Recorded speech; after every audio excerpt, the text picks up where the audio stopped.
Un petit peu l'intelligence artificielle et vous. Est-ce que vous avez testé ChatGPT ou d'autres services? Parce que ChatGPT, c'est un peu l'arbre qui cache la forêt, mais il y en a plein, plein, plein, plein d'autres. Et il y en a certains que vous utilisez déjà sans même le savoir. Qu'est-ce que vous avez utilisé récemment? Qu'est-ce que vous avez testé? Ok, ça y est, le Alors, P- ChatGPT, oui. Ouais. Bonjour, Ouais, déjà. tu peux, mettez-le en texte parce que du coup, sinon, ça va être le. Tu étais bien parti, vas-y, je t'ai coupé, continue. Ah Mais non, mais mettez-le, pour les autres, ouais, mettez en texte, comme ouais. ça. Vas-y, vas-y. Donc ChatGPT, ouais, pour quelques rédactions d'articles ou pour Hmm. trouver des formulations un peu plus sympas quand on a la flemme. Et puis de temps en temps sur Canva, depuis 5-6 mois maintenant, ils ont intégré de l'IA pour de la retouche. Et aussi pour de la génération d'images un peu à la Midjourney. Mhm. Donc, ça peut être intéressant, même si, voilà, au niveau des mains, des visages, il y a encore du travail. Il y a encore un peu de travail, ouais. Généralement, ils ont 6 doigts, ils ont 3 oreilles, dont une sur le front. J'exagère un peu, mais enfin, il y a encore un petit peu de travail, effectivement, par rapport à ça. Ouais, ok, donc tu as testé pas mal de choses. Je regarde en même temps dans le chat. Donc, beaucoup ChatGPT, effectivement. Adobe Firefly aussi pour les images, tout à fait. On pourra le regarder tout à l'heure vite fait. On se baladera sur quelques services que je trouve qui sont vraiment intéressants pour vous dans votre quotidien. ChatGPT, Canva, Midjourney, on en a parlé. Ok, il y en a qui n'ont pas encore testé, mais c'est pas grave. Dali, Google Gemini, etc. Effectivement, tous les gros y sont, hein, les Google, Microsoft. Voilà, tout le monde y est maintenant. C'est important. Et ok, ça marche. Bon, bah écoutez, il y en a pas mal qui ont déjà testé, c'est bien.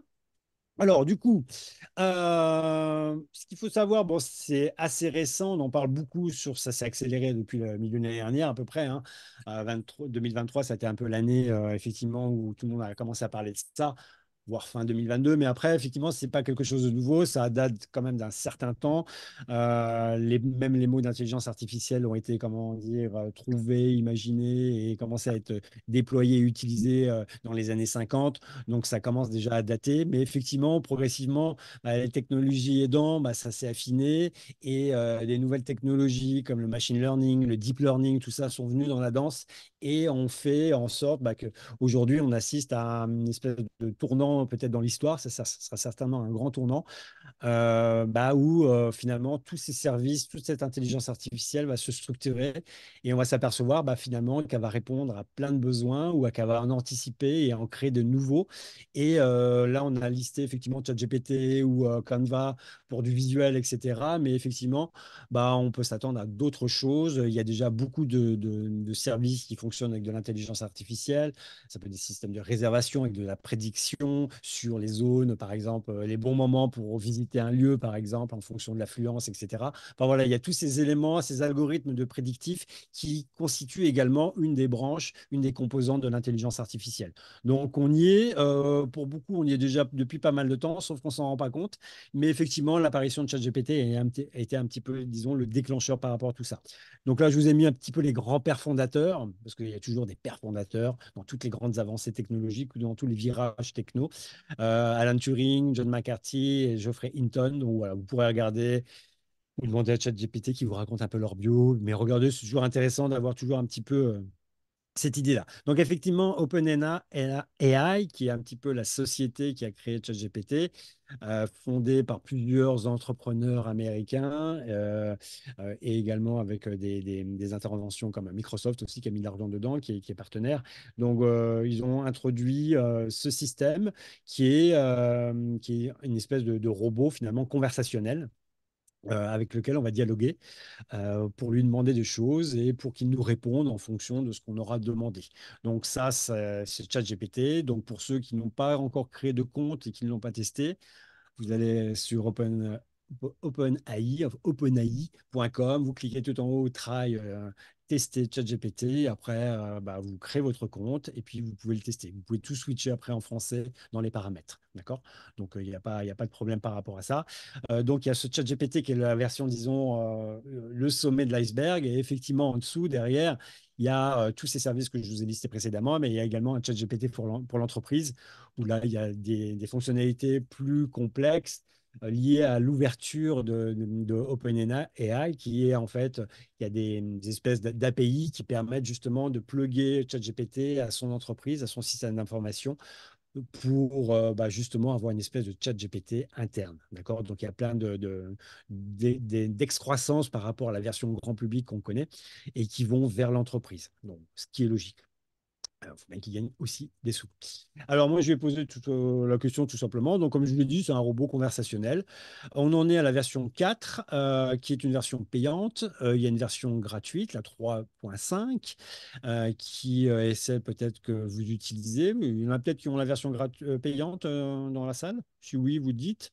Sinon, la version gratuite est accessible à tous. Et forcément, comme chaque version, hein, c'est comme toutes les versions il y en a, la nouvelle est plus performante que la précédente, qui est même été plus performante que celle d'avant. D'accord? Donc, on va aller vraiment, effectivement, sur des modèles de plus en plus perfectionnés. On va voir après en quoi ça consiste, cette perfection. La perfection va essentiellement, et notamment pour les premières versions de ChatGPT, c'était par rapport au volume de données qui ont servi à alimenter finalement ChatGPT. Donc voilà, imaginez ça comme un immense réceptacle dans lequel lui a donné énormément d'informations de différentes sources, Internet évidemment, Wikipédia, etc., et qui ont permis comme ça à cette intelligence artificielle de pouvoir intégrer tout ça et de pouvoir ensuite répondre et solliciter les bonnes informations ou donner du sens à certaines informations à partir d'éléments que des personnes lui ont donnés à la base pour pouvoir le créer. Donc, l'interface 3.5 a été alimentée jusqu'en septembre 2021 et l'interface 4.5, la 4, pardon, a été alimentée jusqu'en avril 2022. D'accord? Donc, pour toutes les questions d'actualité récente, finalement, il ne connaîtra pas la réponse puisque les informations s'arrêtent à un certain moment et tout ce qui s'est passé après ce moment-là, forcément, la version ne les a pas, alors que la version supérieure, qui est pour l'instant la version payante, les a. OK? Donc, pour alimenter tout ça, ça a aussi, comment dire, alimenté également la polémique, forcément. Euh, Parce que pour que toutes ces informations puissent être utilisées, intelligibles, compréhensibles et apporter du sens finalement face à nos requêtes, derrière, il a fallu les formater d'une certaine façon pour que ça puisse rentrer dans l'algorithme, dans la machine, grosso modo. Donc, je vous ai mis des liens, voilà, vous pourrez aller un petit peu plus loin pour voir un petit peu, effectivement, parce que là, on a la face, disons, intéressante de la chose, mais comme pour toute révolution, derrière, il y a eu des prémices, il y a eu des étapes, et pour certains médias et pour certaines façons de voir les choses, c'est pas aussi rose que ça, d'accord? Donc il y a des travailleurs de l'intelligence artificielle, des petites mains peu payées qui ont alimenté les machines, etc. Donc voilà, vous pourrez regarder tout ça pour aussi avoir, c'est important aussi d'avoir un peu la big picture, l'image globale, et pas simplement être passif face à une innovation technologique, comprendre derrière aussi comment elle est arrivée, comment elle s'est construite et aussi quelles sont les menaces qu'elle peut porter en elle. Donc c'est pour ça que je vous ai mis des liens de l'UNESCO sur l'intelligence artificielle avec des dilemmes éthiques qui sont soulevés par l'organisation, mais ce n'est pas les seuls, il y en a plein, mais ou l'OCDE qui a analysé effectivement comment dire, les impacts de cette révolution de l'intelligence artificielle sur plein de métiers dans des pays qui composent l'OCDE, dont la France, donc pour voir quels va être ses impacts sur différents secteurs, sur différents métiers, etc. Donc les médias aussi relaient toutes ces informations, généralement en nous faisant peur peut-être souvent à juste titre, à voir, hein, effectivement, par rapport à des métiers qui vont disparaître. Mais généralement, il y a aussi des métiers nouveaux qui vont apparaître, forcément. Donc, comme toutes les révolutions technologiques et toutes les grandes révolutions qui ont jalonné l'humanité et l'histoire de notre humanité.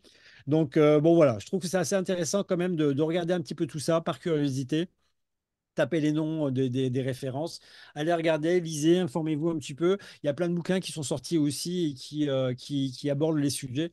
Je trouve que c'est toujours bien, déjà pour la culture personnelle, et puis aussi pour comprendre mieux finalement comment une technologie nouvelle, c'est pas simplement une simple technologie, et on s'aperçoit que finalement ça a un impact sur différents aspects de nos vies, plus ou moins éloignés et parfois très, très proches. Euh, Merci Patricia pour cette approche de l'IA et aussi pour la culture personnelle. Bah oui, ouais, je pense que ouais, c'est intéressant, effectivement, tu vois. Merci de le dire, merci. Mais comme je te dis, je te remercie, donc tout le monde se dit merci, c'est sympa. Voilà, alors passons ensuite à la suite. Donc l'IA peut-elle vraiment, comment dire, m'aider dans mon quotidien? Et la réponse est, je vous la dirai à la fin. Ah, le teaser. Non, non, mais je vais le dire un petit peu plus tard. Mais déjà, on va essayer de rentrer un petit peu en mode un petit peu tunnel comme ça, puis de voir finalement déjà si je prends ChatGPT.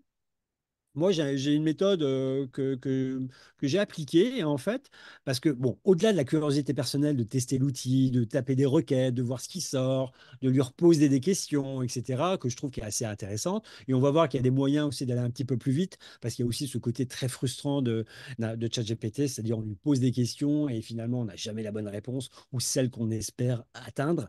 On va voir qu'effectivement, bah, il faut dialoguer avec la machine, parce que sinon, bah, on va être un petit peu restreint parce que la machine a besoin d'éléments pour pouvoir nourrir et trouver finalement la meilleure réponse par rapport à notre demande. On va voir ça en détail après.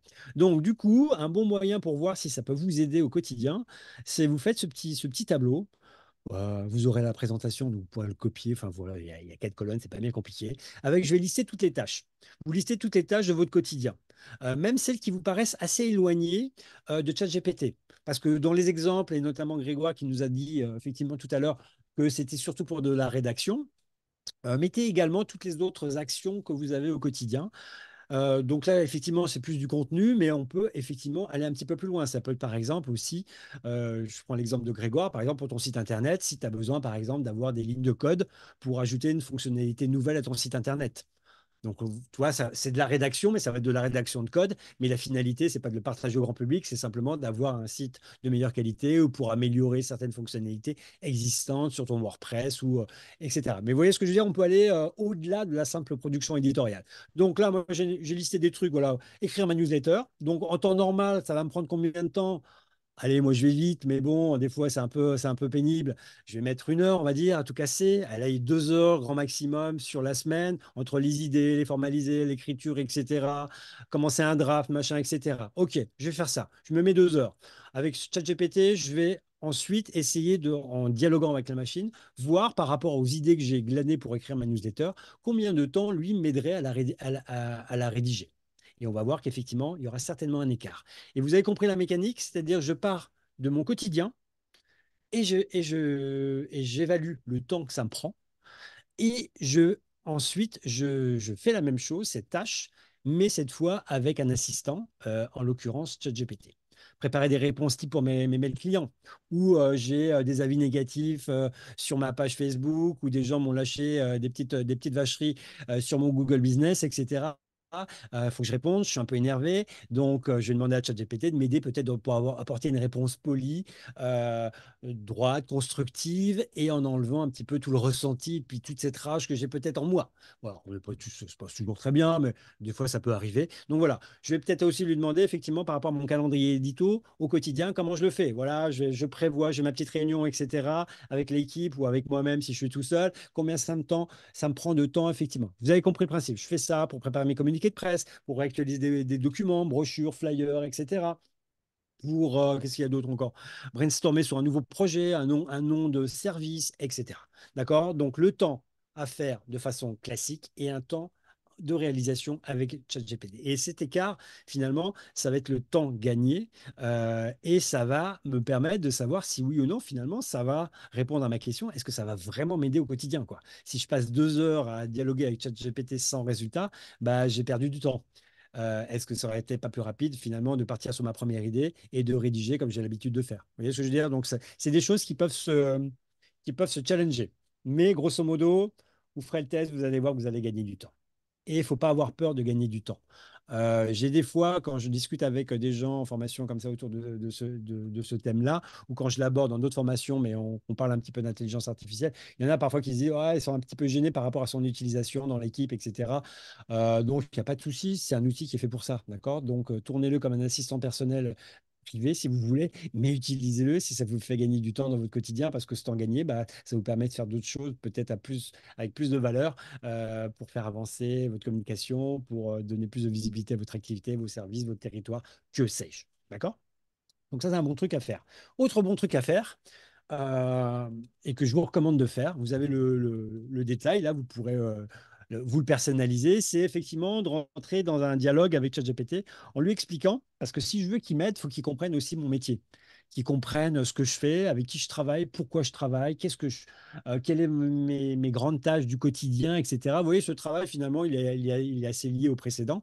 Mais là, l'idée, c'est de renseigner ChatGPT avec ces informations-là, de façon à ce qu'il identifie les points qui sont cruciaux pour lui, et surtout les points qui sont pertinents, dans le sens où il va pouvoir m'aider à les réaliser plus facilement, à gagner du temps et à avoir cette béquille finalement, ces petits assistants personnels au quotidien avec moi. Donc je vais lui dire qu'est-ce que je fais au quotidien, les enjeux de mon boulot, les objectifs que j'ai peut-être qui me sont assignés par mon manager ou les objectifs que je me fixe chaque année pour mon activité, pour mon territoire, etc. Qu'est-ce que finalement tout ça, ça sert à quoi? Bah, j'aide, j'informe, je promeus mon territoire, mon activité. Voilà, donc je résume un petit peu tout ça. Mes outils, je peux parler de mes outils également, parce que du coup, ça va peut-être lui donner des idées pour me simplifier la tâche sur certaines fonctionnalités ou sur certains outils que j'utilise au quotidien.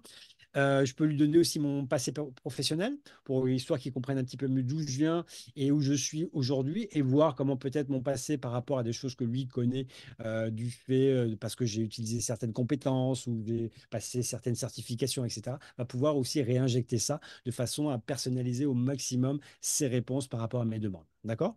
Et je lui pose après tout benoîtement la question. Et donc voilà, tu sais tout ça de moi. Maintenant, voilà, comment tu peux m'aider? Sur quelle tâche tu peux m'aider? Sur quelle mission tu pourrais m'aider? Et explique-moi comment tu peux faire ça au quotidien pour que je gagne du temps, si c'est un de mes objectifs principaux, ce qui est souvent un peu le cas. Et explique-moi comment tu vas faire, comment tu vas t'y prendre. Et là, derrière, il va vous lister les grandes tâches et il va vous expliquer comment il peut vous aider. Il va me suggérer des pistes. Moi, je vais lire ça et puis je vais lui dire, ouais, c'est pas mal, effectivement, j'aurais besoin de toi sur cet aspect-là. Là, un petit peu moins, mais en particulier peut-être un petit peu plus parce que je fais pas mal de brainstorm, etc. avec l'équipe. J'ai toujours un peu de galère là-dessus. J'aimerais bien que tu m'aides justement sur des brainstorms avec des techniques originales, des techniques un petit peu différentes que celles que j'utilise aujourd'hui, que je te listerai quand j'aurai besoin de te solliciter sur ce sujet-là. D'accord? Donc voilà, il me connaît, il va pouvoir m'aider à ensuite, après, sur différentes facettes de mon quotidien pro. Ça, c'est pro, mais ça marche également pour le personnel. D'accord? Aucun souci par rapport à ça. Ça marche également, c'est la même chose, le même principe. Donc, après, comme je vous l'ai dit tout à l'heure en intro, effectivement, on a une version pro, une version payante. Je vous ai posé la question, mais je pense que vu les petites, il n'y a personne qui l'a acheté. La FVHPA va acheter la version payante de ChatGPT. Ok, ok, ok, très bien, très bien. Bon, après, je ne pousse pas la consommation, hein, mais effectivement, la version payante, bah, apporte, bah, encore heureux, des choses supplémentaires, va apporter effectivement déjà une priorité par rapport à son utilisation, comme c'est un outil qui est très utilisé, donc souvent, ça peut arriver que du coup, il nous bride un petit peu par rapport au volume de questions et de requêtes. Donc, du coup, on a un accès prioritaire. On a également la possibilité, et on va le voir après, de créer des mini chat GPT sur des thématiques très, très bien identifiées. Grosso modo, bah, si je veux un chat GPT qui va m'aider simplement pour rédiger, par exemple, tous mes contenus de newsletter, bah, je vais me créer un petit chat GPT qui va être vraiment spécialisé à 3000% que sur cette compétence-là. D'accord? Le reste, OK, il l'a, hein, mais je veux qu'il centre à 3000% que sur ça.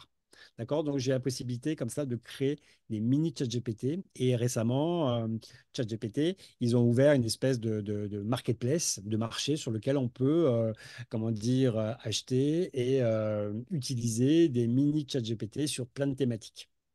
On va regarder ça après.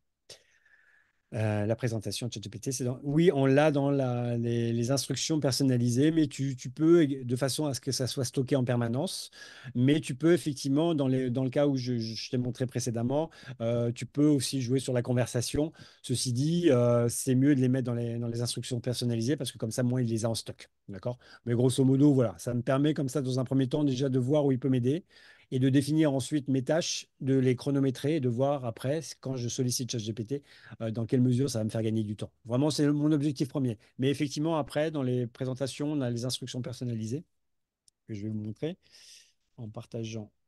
Comment ça s'appelle? mon écran, donc que je superpose ici. Donc là, je suis sur le 3.5. Je vais cliquer tout en bas sur mon nom ici. Après m'être logué, donc du coup, forcément, j'ai ma tête et mon nom qui apparaît. Et dans les instructions personnalisées ici, j'ai deux espaces dans lesquels je vais expliquer un petit peu qui je suis, ce que je fais et quels sont un petit peu mes grands objectifs dans la vie ou dans mes objectifs professionnels. Donc voilà, je suis formateur, gna gna gna, je fais ci, je fais ça, boum, boum, boum, boum. Et comment souhaitez-vous que ChatGPT vous réponde? Toujours décontracté avec moi, avec des réponses assez courtes et des questions complémentaires si besoin. Je m'appelle Dominique, donc appelle-moi comme ça. Donc voilà, on peut aussi personnaliser le rapport qu'on va avoir avec ChatGPT. Donc, quel est l'intérêt? Bon, écoutez, je sais pas. Qui m'appelle Dominique, ça change pas ma vie. Ouais, c'est plus sympa. Voilà. Donc, c'est ici qu'on on renseigne ça comme ça de façon à personnaliser effectivement les interactions. Et par rapport à la version, comment dire, payante, comme je suis là-dessus, et les mini chat GPT, c'est ce que je vous ai expliqué ici. On l'a effectivement dans la version payante. Et donc, du coup, on va avoir des GPTs, des petits bébés chat GPT qui vont être, comment dire, vraiment centrés sur des compétences, des outils, etc. Par exemple, ici, je parlais tout à l'heure de l'écriture. Bah là, je vais avoir des chats GPT qui vont être vraiment spécialisés. Par exemple, typiquement ici pour le SEO, pour écrire, pour être trouvé par les moteurs de recherche, etc. Donc, vous voyez cette idée d'avoir des mini chat GPT vraiment à muscler, dynamiser, vitaminer sur une compétence au détriment d'autres, même s'il les a, mais au moins on va centrer effectivement par rapport à ces compétences qu'on veut et utiliser et comment dire au quotidien pour des problématiques qui sont importantes dans notre quotidien. Voilà. Et pour les créer, bah, effectivement, ici j'ai le petit bouton en haut, créer un chat GPT, un mini. Et là, après, je vais avoir tout un tunnel que je vais remplir progressivement et qui va me permettre de créer mon chat GPT. Ce que j'ai fait ici, voilà, avec un mini chat GPT pour la formation en ligne, qui est une de mes activités complémentaires, et un autre chat GPT qui est un community manager avec comment dire, une bonne connaissance du marché japonais, vu que j'ai un petit e-commerce vers le Japon. Donc voilà. Donc avec du réseau social et puis du e-commerce. Donc, c'est deux compétences que je cherche et que j'ai dit et évoqué à ChatGPT de façon à pouvoir les solliciter quand je le sollicite via ce mini ChatGPT. OK? C'est clair pour l'instant? Tout va bien pour tout le monde? Ça va alors. Super.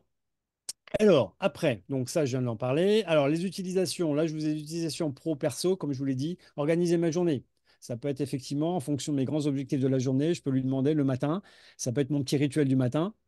Il y en a qui écrivent 3 pages. Moi, je vais passer sur ChatGPT en lui disant, voilà, tout ce que j'ai à faire cette journée. Si tu peux m'optimiser mon calendrier, s'il te plaît, je m'en sors plus. C'est le bordel. J'arrive pas à prioriser mes projets, etc.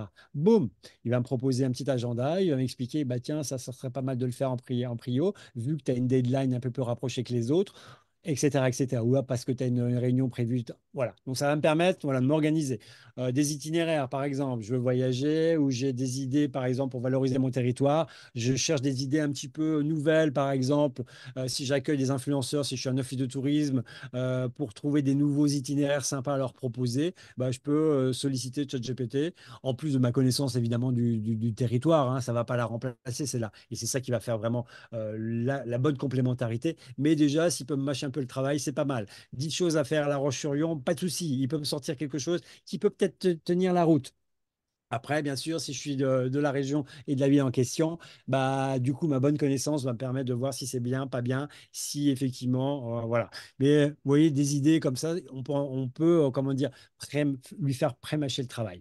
Apprendre une langue, il y a des exercices. Par exemple, typiquement, moi, je fais du japonais, donc du coup, je lui demande qu'il me fasse des petits exercices. De temps en temps, pas tout le temps, je n'ai pas trop le temps, mais grosso modo, c'est un peu de ça. Générer des quiz qui peut être intéressant, ou des questions, par exemple, sur mon territoire. Ces questions, ensuite, vont me servir, par exemple, dans mes stories à la une ou dans mes stories que j'anime sur mon compte Instagram pour titiller un petit peu le sentiment d'appartenance de ma communauté et lui poser des questions une fois par semaine sur le mercredi, ces quiz dans les stories à la une, dans les stories de mon compte Instagram. D'accord? Donc, je sèche un peu sur mon territoire parce que c'est toujours la même question. Donc, je vais lui demander des nouveautés. Résumer des bouquins, des recettes de cuisine. Si je veux faire du contenu autour des recettes de cuisine sur mon territoire ou parce que ma communauté en a besoin, parce que ça l'intéresse, etc. Rédiger quand j'ai des mails, la base, ça c'est effectivement, on peut le faire. Des publications sur les réseaux sociaux, on va le voir également un petit peu après. Des scripts de vidéos pour mes reels, pour mes TikTok, pour mes vidéos, etc. On peut lui demander qu'il nous prépare le texte, etc. D'accord? J'ai une dire du code, lui demander quelle est la meilleure façon de m'aider, etc., etc. Donc, il y a multiples façons d'utiliser et de trouver des cas d'usage de ChatGPT, pas uniquement pour le boulot, ce qui est souvent un peu notre premier réflexe, mais également pour la vie de tous les, du quotidien. C'est génial. En revanche, ChatGPT va pas pouvoir nous aider beaucoup sur tout ce qui est mathématiques, etc. Il y a d'autres intelligences artificielles qui vont être plus dédiées aux sciences, aux mathématiques, aux calculs, etc. Et tout ce qui est actualité dans la version gratuite, comme je vous dis, ça s'arrête en septembre 2021. Donc tout ce qui est après, bah, du coup, il ne connaît pas. Il n'a pas été nourri avec. Donc voilà. Mais grosso modo, plutôt que de focaliser sur ce qu'on ne peut pas faire, euh, focalisons plutôt sur tout ce qu'on peut faire et on peut en faire, je vous en ai listé quelques possibilités, quand même énormément, énormément de choses.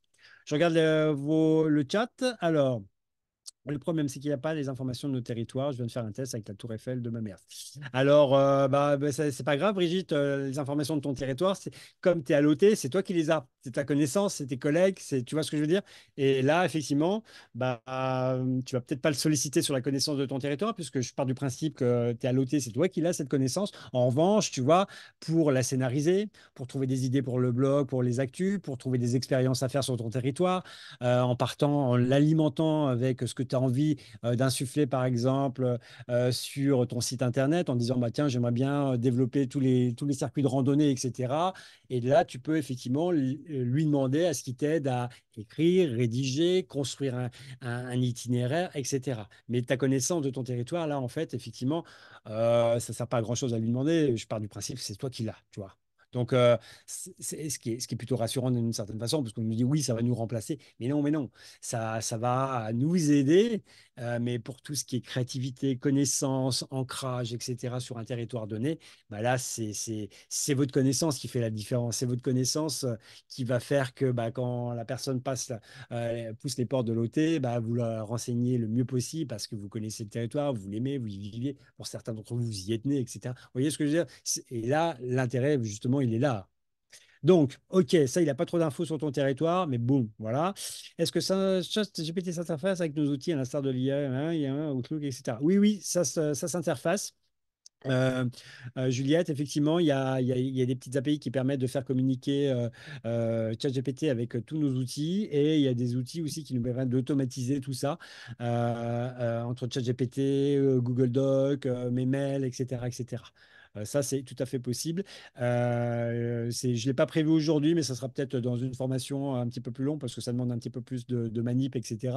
Là, on brosse un petit peu le travail, puis je vous donne deux, trois pistes et quelques outils supplémentaires également. Mais effectivement, dans les formations, on rentre un petit peu plus dans le détail et on voit un petit peu comment faire tout ça. Mais effectivement, et c'est ça aussi un des intérêts, c'est que c'est pas quelque chose qui va être simplement posé là, mais qui va aussi, et c'est tout l'intérêt de l'interfaçage, c'est qu'il va pouvoir me permettre, à partir d'ici ou de là-bas, de pouvoir interagir et de travailler avec mes outils que j'utilise au quotidien. Et là, ça commence à devenir intéressant, effectivement.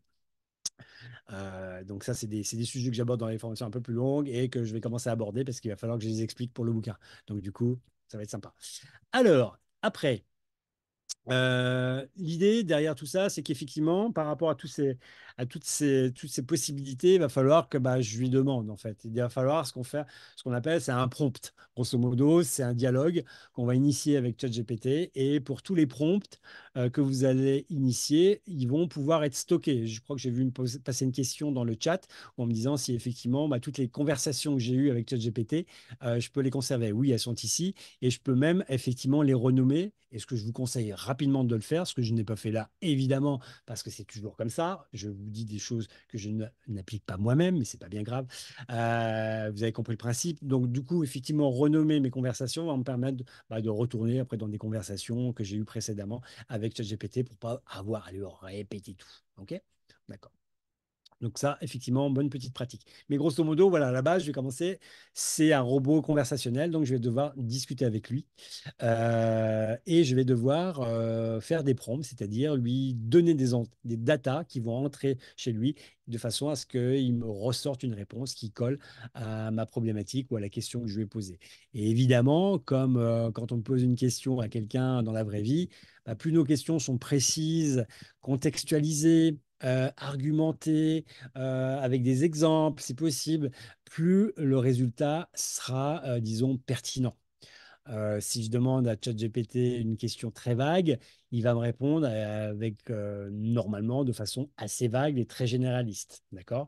Et évidemment, si je rentre vraiment plus dans le détail, bah, du coup, je risque d'avoir des réponses beaucoup plus pensées, beaucoup plus fines et beaucoup plus applicables et opérationnelles pour moi. Voilà, je ne vais pas perdre du temps, je vais en gagner. C'est le but du jeu. Donc, on a notre petit espace de chat ici. Je vais pouvoir rentrer. Et après, du coup, on va dialoguer avec la machine. Et donc, il y a plein de méthodes qui existent, mais grosso modo, si on y met un acronyme, c'est la RCTF. C'est pas très sexy. Il va falloir que je trouve une autre façon de trouver ça. Mais grosso modo, ChatGPT va mieux marcher si je lui assigne un rôle, si je lui donne un contexte, si je lui explique clairement et simplement qu'est-ce que j'attends de lui, c'est-à-dire la tâche, et aussi si je lui explique la façon, je lui demande sous quelle forme je souhaite avoir les résultats. Parce que les résultats, je peux très bien avoir simplement une réponse toute simple, bête et méchante dans le chat, mais je peux très bien lui demander à ce qu'il me génère un tableau, par exemple, un guide d'emploi, un itinéraire, une liste à puces, un plan d'action. Vous voyez ce que je veux dire? Donc, ça va être à moi de définir finalement comment je veux que finalement le résultat soit, comment dire, euh, proposé par ChatGPT de façon à ce que moi, derrière, ça me permette de gagner du temps, de faire un copier-coller, par exemple, si j'ai déjà mes colonnes dans mon Excel, comme ça, toutes mes données se placent automatiquement dans mon Excel, etc. D'accord? Mais le plus important, effectivement, je vais devoir assigner un rôle à ChatGPT. D'accord? Donc là, j'ai pris un exemple, effectivement, rédacteur avec 20 ans d'expérience, mais ça peut être rédacteur SEO ou community manager ou social media manager ou expert marketing territorial ou, comment dire, responsable commercial spécialisé sur tel ou tel secteur, etc. Lui donner un rôle va forcément le mettre un petit peu dans les starting blocks de cette compétence. Du coup, celles qui l'entourent, qui là, seront moins sollicitées. Et donc, finalement, quand je lui dis, voilà, je veux quelqu'un qui soit un expert dans l'e-commerce, bah, il va aller puiser finalement dans tout ce qu'il sait sur l'e-commerce, sur les stratégies, sur les contenus, sur les tactiques d'acquisition, sur la conversion, etc. Toute cette connaissance qu'il a, il va la mobiliser à partir du moment où je vais lui donner les mots-clés pour qu'il la mobilise. Donc, lui assigner un rôle, je trouve que c'est une bonne façon d'avoir des réponses vraiment plus centrées et tout au moins avec le potentiel finalement que ChatGPT a, c'est-à-dire la possibilité justement d'avoir toute cette connaissance que nous, on n'a pas et que on peut déclencher simplement en lui assignant le bon rôle. Ensuite, une fois que je lui ai donné un rôle, je vais lui assigner effectivement, après, je vais lui donner un contexte. Parce que, comme je vous l'ai dit, l'analogie avec une personne humaine, finalement, ça marche. Si je pose une question très vague à un collègue, il va me répondre peut-être vaguement. Ça dépend des collègues, mais vous voyez ce que je veux dire. Donc, si je lui donne un contexte dans mon mail ou à l'oral lors d'une réunion, effectivement, bah, voilà, ma cible, c'est ça, mon audience, c'est ça, le profil typique de mes personas sur mon territoire ou pour mon activité, c'est plus la famille, machin, bidule, etc. À partir du moment où je lui donne toutes les informations contextuelles et avec des exemples aussi, ça peut l'aider à bien comprendre ma demande. Bah, du coup, il a plus de billes finalement pour me répondre de façon beaucoup plus efficace. D'accord? Ensuite, la tâche, finalement, si je le sollicite, c'est pour quelque chose à faire ou à me suggérer, mais voilà, il y a une finalité derrière tout ça. D'accord? Qu'est-ce qu'il doit faire? Bah, je vais lui dire, voilà, j'aimerais que tu me fasses un calendrier éditorial. euh, pour la période allant de temps à temps. Et vous voyez ce que je veux dire? C'est-à-dire qu'il va s'attendre à me faire un calendrier éditorial. Donc, qui dit calendrier dit jour, dit date, dit peut-être horaire, etc. Donc, ça va être à moi aussi de spécifier quelle forme je veux mon calendrier éditorial. Mais à partir de ce moment-là, bah, du coup, la tâche, elle est bien comprise par ChatGPT. C'est un calendrier éditorial que je dois fournir en fonction de mon rôle et en fonction du contexte que je lui ai donné, bah, ce calendrier éditorial doit prendre évidemment en compte tous ces éléments pour que ce calendrier éditorial soit le plus pertinent pour moi. Et après, du coup, je peux aussi lui demander sous quelle forme je veux cette tâche. cette tâche, je la veux sous la forme d'un tableau, d'une liste à puces, d'un plan d'action, du NFAQ par exemple, pour mon site internet ou pour ma nouvelle activité sur mon site internet, etc. Un planning pour le projet. Voilà, on va lancer ça, on va lancer ça. J'aimerais que tu me prépares un planning avec trois grandes phases où il y aura des graphistes, des intégrateurs web pour le site internet, etc., qui vont intervenir. Et, voilà, prépare-moi un planning de deux projets classiques pour la refonte de mon site internet. Voilà. Bien sûr, évidemment, ça va pas fonctionner du premier coup, les amis, hein. Sinon, ça serait trop simple, hein. Voilà. Donc, ça va fonctionner et ça va être intéressant pour vous pour affiner les éléments que ChatGPT va vous donner en réponse. Il va falloir aussi lui poser des questions. Et c'est pour ça que je disais, n'hésitez pas à lui demander de vous poser des questions. C'est-à-dire que, voilà, ChatGPT, tu as compris ce que je t'ai demandé, mais si tu n'as pas compris, n'hésite pas à me poser des questions. Et si par rapport à ce que je t'ai écrit, il te manque des informations nécessaires et pertinentes pour mieux me répondre, dis-moi ce qu'il te manque et je te répondrai. D'accord? Donc, vous pouvez faire le test, vous allez voir qu'effectivement, il va vous poser des questions, et notamment sur le contexte, par exemple. Voilà, ma cible, quel âge ils ont. Si j'ai des statistiques, par exemple, sur mon site Internet, il va peut-être me demander quelques analytics pour pouvoir mieux comprendre le contexte de la refonte de mon site Internet ou des nouvelles pages que je veux lancer sur mon site, etc., pour faire découvrir mon territoire, etc. D'accord? Donc, l'interaction va être vachement importante derrière parce que du coup, euh, vu que c'est un expert, comme je lui ai assigné ce rôle-là, il va me poser des questions qui sont nécessaires qu'un expert normalement constitué me poserait comme question de façon à pouvoir apporter la réponse la plus pertinente et la plus ouais, à valeur ajoutée possible. D'accord? Donc jusque-là, vous voyez que c'est assez simple. Mais dans vos prompts, dites-moi d'ailleurs si sur vos prompts, ça vous est déjà arrivé d'être frustré et un peu déçu par les réponses. J'imagine que oui, mais dites-moi si ça s'est bien passé et si pour certains, vous avez essayé justement d'engager la conversation. Dites-moi tout ça dans le chat. Comme ça, je regarde, j'avance après. Donc, du coup, par rapport à cette histoire comment ça s'appelle, pardon, je reviens en arrière, de rôle, de contexte, de tâches et de format, bah, du coup, quand j'applique ça derrière, bah, c'est vrai que mon prompt, forcément, il va être un petit peu plus long, mais il va être beaucoup plus précis et beaucoup plus, comment dire, exploitable pour ChatGPT. Donc avant, je lui ai demandé, prépare-moi un calendrier éditorial pour l'Instagram de mon camping. Bon, faites le test, hein, il va vous sortir, je suis sûr qu'il va vous sortir des trucs sympas, hein. Il va vous sortir peut-être des trucs très bateaux, mais des trucs qui peuvent, grosso modo, à 50-70%, être totalement copiés, collables et adaptés, bien évidemment, à votre camping, à sa philosophie, son ADN, machin, etc. Hein, vous voyez, hein. Mais sur des mécaniques toutes simples, bah voilà, faire un carrousel sur des moments sympas dans la vie d'un campeur. Bon, bah voilà, il ne faut pas sortir non plus de Saint-Cyr pour pouvoir les imaginer, pour alimenter son compte Insta. C'est voilà, c'est des contenus qu'on sait qui marchent bien, etc. Donc, il y a de fortes chances que même si je rentre pas dans le rôle, les tâches, comment dire, le contexte, le format, etc., voilà, je suis sûr qu'il va me sortir ces idées-là. En revanche, si je veux aller un petit peu plus loin, parce que ces idées-là, je les ai déjà. Moi, je vais peut-être essayer d'aller chercher un petit peu plus loin. D'accord? Donc, je vais lui donner un rôle. Ok, tu as un community manager spécialisé dans les campings. Ça doit exister, il y en a forcément. Ou dans le tourisme, l'hébergement, voilà. Si on a peur, on peut faire ça. Mais moi, je me suis sûr que dans le camping, il y en a. Pas de souci. Donc, je sais que tu me prépares un calendrier éditorial pour l'Instagram de mon camping. Donc, ça, c'est ma tâche. OK? Je reprends le prompt de base. Ma cible, et là, je vais peut-être rentrer sur des éléments de contexte. Ma cible, la fréquentation, la saisonnalité, si j'ai quelques éléments, quelques chiffres sur le bilan de la saison dernière, sur mon Instagram, par exemple, mon taux d'engagement moyen, les formats que j'utilise. Vous voyez ce que je veux dire? Voilà. À partir du moment où c'est un community manager, donc parlons-lui, donnons-lui des éléments de community manager, c'est-à-dire de gestion des réseaux sociaux.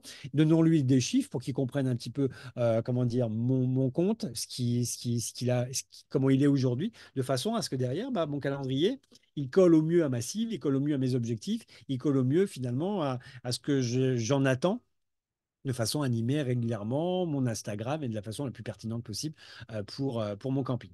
Et puis après, voilà, j'ai même fait un petit peu le malin et je lui ai dit, bah là, pour chaque proposition que tu me fais, justifie-moi ces propositions. et dis-moi en fait pourquoi cette proposition te paraît intéressante.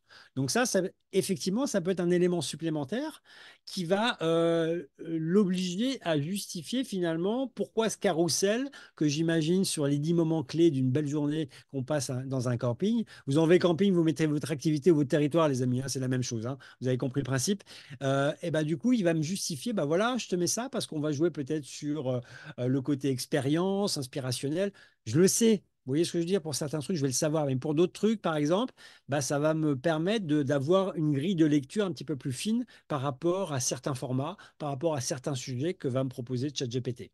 En plus de ma connaissance de mon camping, de ma cible, des habitués, des animations, de la piscine, de la mascotte pour ce grand nom. Voilà, OK.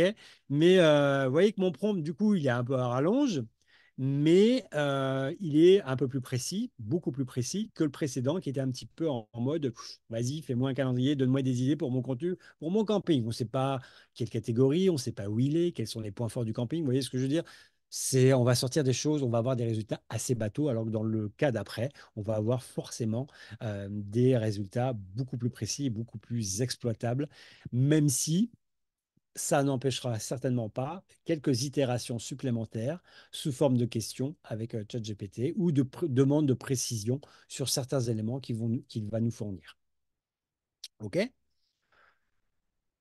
Donc, je regarde le chat. Oui, je discute avec lui, Virginie. Tu discutes avec lui? OK, mais j'essaie dès le départ de lui donner un maximum d'informations. Oui, très bien, très bien, très bien, Virginie. Et généralement, quand tu le fais, tu as des meilleures réponses, j'imagine. Enfin, c'est tellement évident, je le dis, mais je le redis voilà, pour ceux qui ne sont pas convaincus. Oui, nous avons discuté avec les guillemets. J'aime bien camping de l'île de Carnaudet.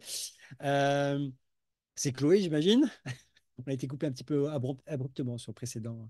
Voilà. Mais il était limité à des informations jusqu'en 2022. Ouais, effectivement, si tu lui demandes des choses un petit peu après, enfin, disons avec où il y a une donnée temps chronologique qui est importante, effectivement, bah, il n'a pas les infos supplémentaires. Donc, mais effectivement, pour tout le reste, à partir du moment où il n'y a pas une temporalité dans tes demandes, effectivement, ça marche bien. Donc, effectivement, Virginie, Chloé, vous discutez Ouais. avec lui. Vas-y. Il y a une petite question d'Émilie aussi qui revient, qui est, savez-vous si l'on peut avoir plusieurs utilisateurs par compte payant créé? Est-ce qu'on peut avoir plusieurs utilisateurs, par contre, payants Payant créés? créé. Euh, C'est-à-dire, si tu peux en mode team. Ouais, tu as un mode team qui est sorti. Bonne question, je l'ai pas exploré, mais j'ai vu qu'il y Mm. avait un mode team qui était sorti. Un peu comme sur le mode, le modèle, comment ça s'appelle? Canva avec la Canva en possibilité. équipe, ouais, ouais. Mm. Ouais, Canva en équipe. Et Mm. effectivement, j'ai vu qu'il y avait un mode team qui était sorti. Alors, je n'avais pas prévu d'en parler, mais c'est une bonne question. C'est une bonne question et peut-être entreprise. Ah, non, Team, je viens de Team, voir je l'ai Team. vu. Ouais. Voilà, il me semble que j'avais vu la page. Et effectivement, voilà, ChatGPT pour les équipes. Alors, je crois que c'est 20 euros par personne. Enfin, c'est le même prix mensuel que pour une personne, mais multiplié par autant de membres de ton équipe. Mais Ouais. effectivement, Donc en fait, ça multiplie les coûts, quoi. Mm. ça multiplie les coûts, mais voilà, si on est plusieurs à vouloir l'utiliser, puis si on a une version payante, bah après, c'est toujours pareil, hein. Rappelez-vous le petit schéma, enfin le petit tableau que je vous ai mis en introduction par rapport au temps gagné.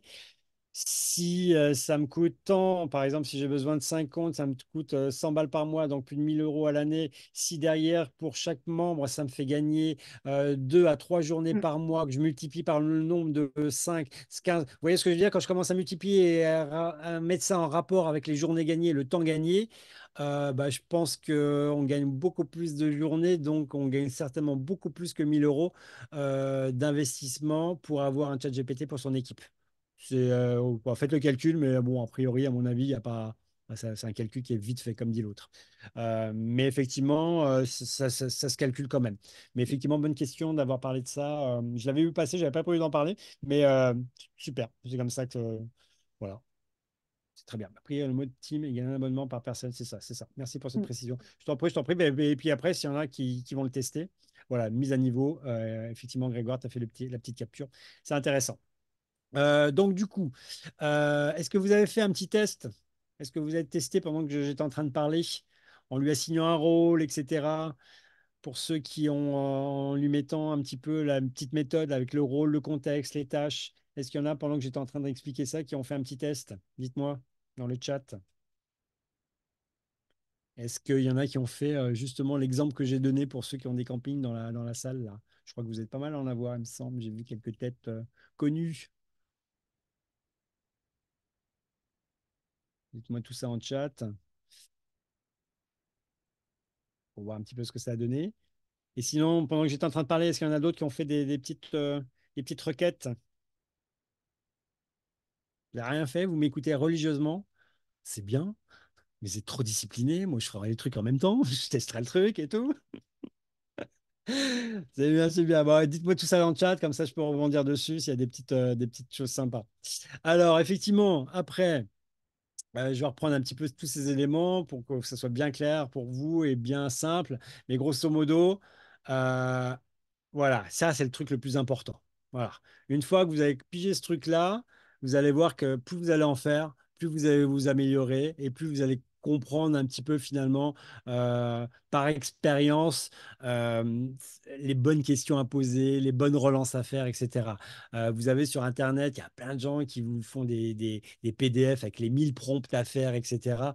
Bon, c'est simplement du temps qu'ils ont passé que nous, on n'a pas encore investi. Mais bon, j'ai rien contre, parfois ça peut aider, mais après, rien de tel, je pense, comment dire, d'interagir et de discuter, comme l'a dit Chloé et Virginie avec les petits guillemets là, avec l'outil pour faire en sorte de, un, comprendre comment ça fonctionne, pour pouvoir vraiment être super efficace derrière dans son quotidien pro et perso, quoi.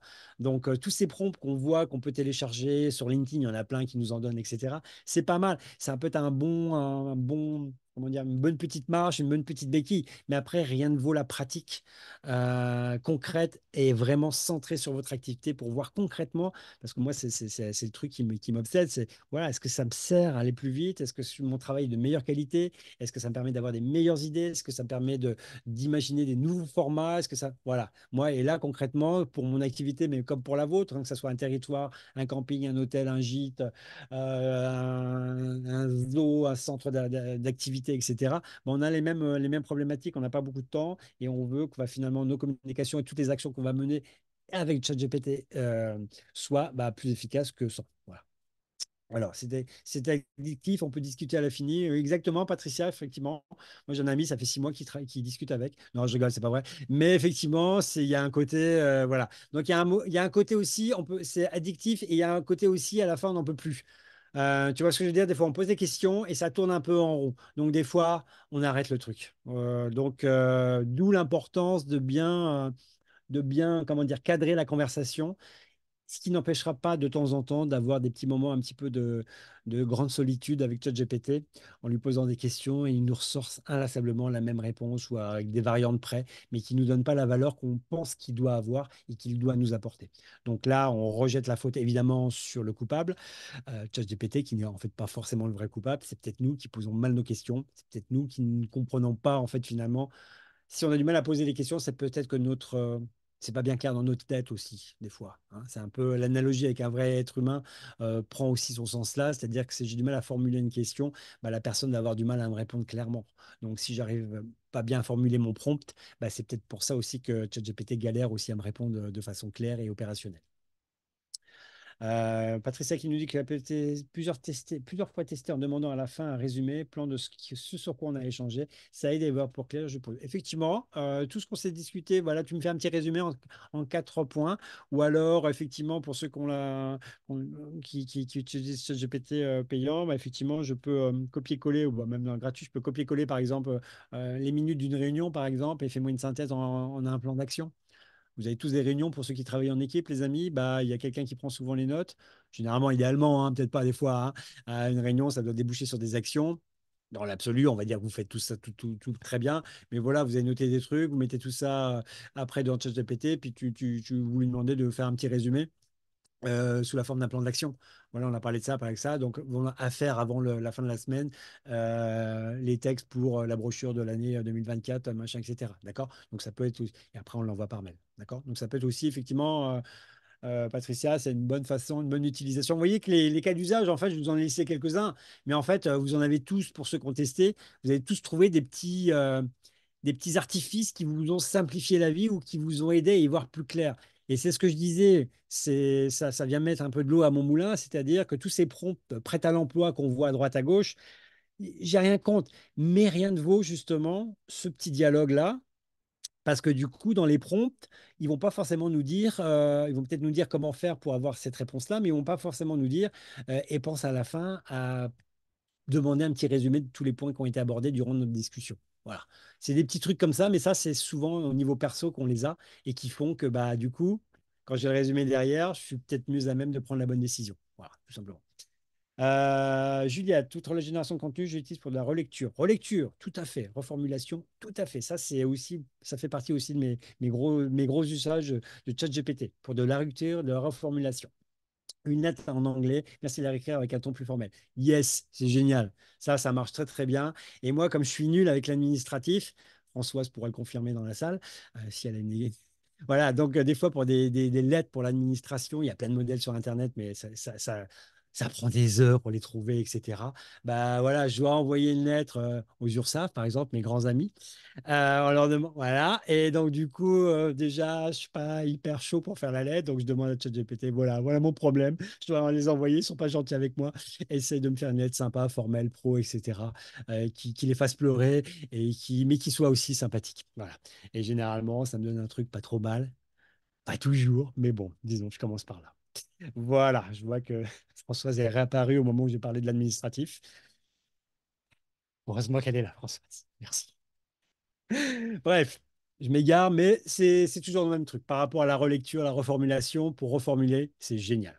Et à partir d'un moment, pour la reformulation, quand vous commencez à tourner en rond sur des phrases, sur un texte, sur un communiqué de presse, reformuler ou lui donner tout le texte pour qu'il vous le reformule, qu'il vous retrouve peut-être des expressions un peu différentes, etc. Et puis entre les deux, des fois, bah, il y a des bonnes petites idées à choper à droite, à gauche. Et puis ça donne un petit. Ah, c'est pas mal. Finalement, il est bien notre communiqué de presse. Alors, les bonnes pratiques. Donc là, je l'ai passé en rapide, en assez rapide, comme ça, après, on va voir d'autres outils. Mais voilà, rappelez-vous par rapport à la petite méthode que je vous ai listée précédemment, la tâche, l'objectif de votre prompt, ça c'est super important. Soyez bien précis dans la rédaction. Utilisez un langage très clair. Donc, c'est presque voilà, fais un calendrier, rédige un article. Soyez très dans le choix des verbes qui soient le plus signifiant possible, le plus simple possible, d'accord? Qui décrivent le mieux l'action que vous attendez de ChatGPT, d'accord? Plutôt, voilà. Oui, voilà, soyez très, très, très direct, très simple. Et indirectement, plus vous l'êtes, plus ça veut dire que vous êtes clair dans l'attente et dans l'attendu. Donc, ça veut dire plus vous êtes clair sur le contexte, les éléments à lui fournir. D'accord? Il y a toujours ce côté-là. Si je suis bien clair dans ma tête, ça sera bien clair dans mon prompt et ça sera d'autant plus clair pour ChatGPT pour me répondre. Faut dire le contexte, on l'a dit, je le répète, c'est vachement important. Il va se nourrir, il se nourrit de vos informations, mieux il comprend votre demande dans quel contexte elle s'inscrit avec les enjeux, ses objectifs, etc., plus il a de la matière pour apporter une réponse cohérente. Donnez-lui des exemples. Voilà, j'ai fait mon précédent carrousel, précédent communiqué de presse. J'ai commencé comme ça. Quelles sont tes suggestions? 5 suggestions simples pour l'améliorer. D'accord? Donc, il a l'exemple du précédent. Il va pouvoir travailler sur une base pour vous proposer des améliorations. Lui donner le rôle, on l'a dit. La sortie, c'est le format de fin, tableau, liste, etc. Restez dans la conversation.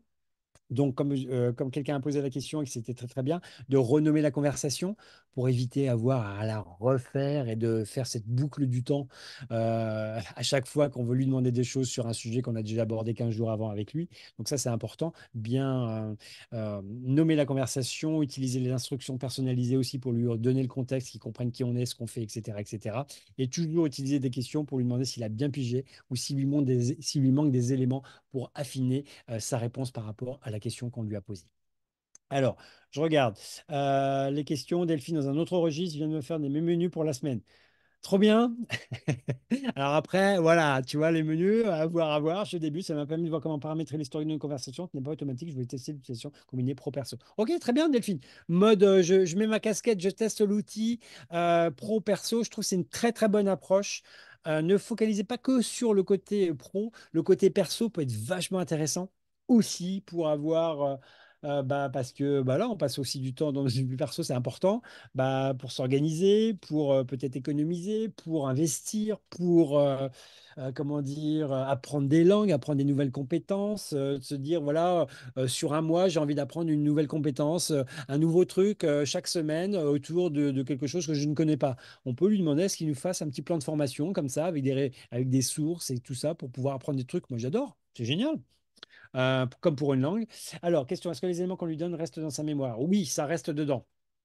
C'est pour ça qu'il y a eu pas mal effectivement, de questions par rapport à la sensibilité, à la nature des informations qui vont nourrir l'outil, parce que globalement, ça va rester dedans. Donc, tu vois, par rapport à de la confidentialité de certaines données, ça peut être un petit peu problématique, d'où des chats GPT entreprises, vous voyez ce que je veux dire, qui permettent d'isoler, notamment pour des grosses boîtes qui ont des données sensibles, etc., de pouvoir travailler avec ChatGPT dans un environnement safe et, disons, en évitant qu'effectivement, qu'il y ait potentiellement des fuites sur ces données-là, etc. Mais oui, oui, bonne question, bonne question. Est-ce qu'il est conseillé d'utiliser ChatGPT dans la rédaction d'articles de site internet? Notre webmaster nous le déconseille. Alors, parce que c'est ton webmaster qui a écrit les articles aujourd'hui? Parce que ça peut arriver, hein.